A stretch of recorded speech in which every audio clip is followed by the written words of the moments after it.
मलिक नाज़िर अहमद की भेजी गई तफसीलात के मुताबिक आज मोरगा 6 सितंबर को गवर्नमेंट हाई सेकेंडरी स्कूल कमरवटी में यौम दिफा मनाया गया। गवर्नमेंट हाई सेकेंडरी स्कूल के स्टूडेंट के अंदर वो जज्बा और प्यार कश्मीरी भाइयों के लिए उनके दिल में मौजूद है, जिंदा है। इस तकरीब का आगाज़ तिलावत कलाम पाक से हुआ और उसके बाद नात रसूल मकबूल पढ़ी गई। तलबा ने कौमी तराना पढ़ा। क्लास 9 के तालिब इल्म ने कलाम इकबाल पढ़ा।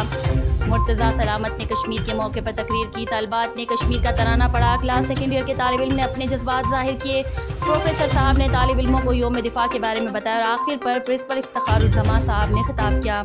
इस तकरीब में प्रिंसिपल साहब और असातिज़ा किराम ने अहम किरदार अदा किया और तलबा ने इस तकरीब में बढ़ चढ़ कर हिस्सा लिया और अपने जज्बात ज़ाहिर किए। मीडिया ब्राज़ान की तरफ से प्रिंसिपल साहब का बहुत शुक्रिया अदा करता हूँ जिन्होंने हमारे लिए अपना कीमती वक्त निकाला।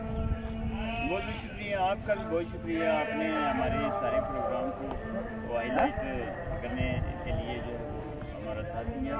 और इंशाअल्लाह ये जो जिस बात के लिए हम यहाँ इकट्ठे हुए हैं वो कश्मीर की आज़ादी है और वो कश्मीरियों का तहफ़्फ़ुज़ है और इसके लिए इंशाअल्लाह हमारे बच्चे और हम जहाँ तक हो सका हर मुमकिन कोशिश करेंगे और अपनी जानें भी देने के लिए तैयार रहेंगे। और जो असल काज है वो हम एजुकेशन बच्चे के अंदर ऐसी पैदा करने की कोशिश करेंगे कि वो तालीम के बलबूते पर, शऊर के बलबूते पर अपना जो केस है वो इंटरनेशनल कम्युनिटी तक अच्छे तरीके से पेश कर सकें। थैंक यू, बहुत शुक्रिया।